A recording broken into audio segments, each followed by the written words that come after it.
Bigla na lang po kami na may sunod-sunod na po na pasabog. Yun naman aking panganay, yung asawa niya, nagmotor siya, pinasabog naman nila, namatay.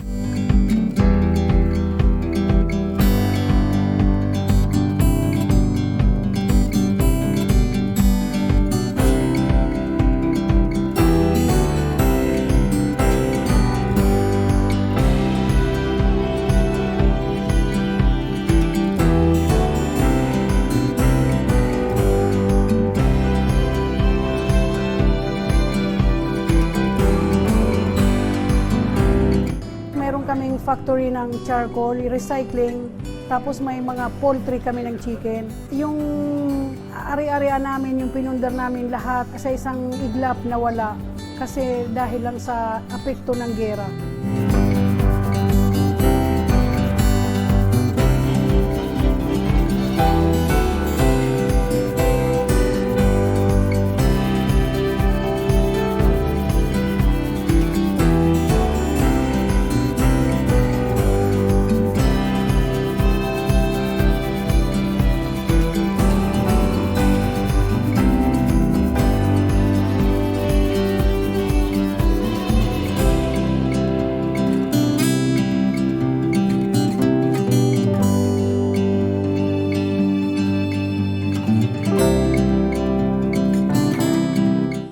Salamat din kami sa Allah na at least na kahit papano, nandito pa rin kami at maraming tumutulong sa amin.